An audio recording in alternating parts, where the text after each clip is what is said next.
Who would try and make a World War II film with a $2,000 budget? This guy right here.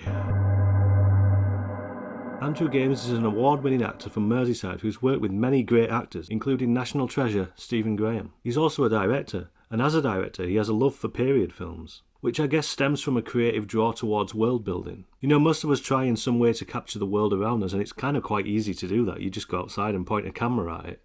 But in my mind, the draw of a period piece is that you can't just do that. You have to filter the outside world out, and then you have to boil it down, and then you have to make it a smaller, controlled area that you're creating a world from and then building out as well, as far as you can build out with the budget at hand. It requires a vaster level of creativity to build a world from the bottom up, and when done well, it shows on screen. In Dandylicious, Games constructed a neo-western comedy drama around the violent and sporadic life philosophy of a teddy boy in 1959, played by Games himself.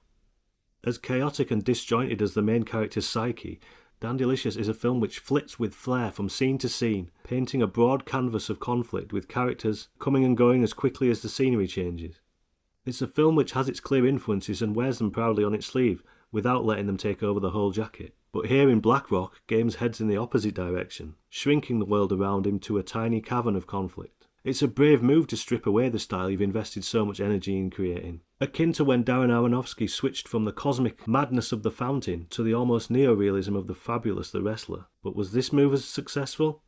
Let's see. The Black Rock is set in an alternate historical timeline in which the Battle of Britain was lost, and Operation Sea Lion, the German invasion of England, is in full effect. The coastline of Britain is being stormed with only a few fortresses still standing strong, in one of which, during a sudden bombing raid, 2 soldiers from opposing sides find themselves trapped together, cut off from their brethren and alone with each other as bombs rain down around them, and perhaps inevitably on them. Working in a tight space with just 2 leads obviously allows the trio to focus on the performances, and it shows, with both actors delivering suitably tense, layered and desperate performances. It's a film which keeps things simple, and not just due to the budgetary limitations, but because it's exactly what the story needs, and deserves. Too many filmmakers try to go big all the time. I think it's sort of an influence of Hollywood where they're just like, we need to see the money on screen. Sometimes that just gets in the way of the story. Not here. Here, trapped with these characters, we feel what they're feeling. The unseen terror above. What the screenplay, written by one of the leads, Kyle Brooks, also does perfectly, and which many fail to do, is to not just place these opposing characters in this scenario and leave them to it, but to continue escalating that conflict. One hurdle's jumped and another pops up. I first noticed this in Cody Clark's Bed, a film which occurs entirely on a bed, but is endlessly watchable, because of the constant conflicts which occur.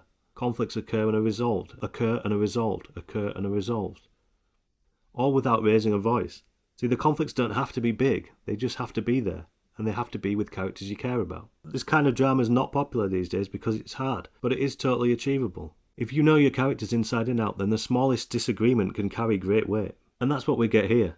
A constant external threat is exasperated by the constant internal collision in these characters, within themselves, their pasts and their presents. It's a film that does feel like a play, but I always feel like it's weird when people say that, oh, this film's just a play, when like the only qualifier for it to be a play is really that the characters have a lot of depth. Like, more films should be like plays.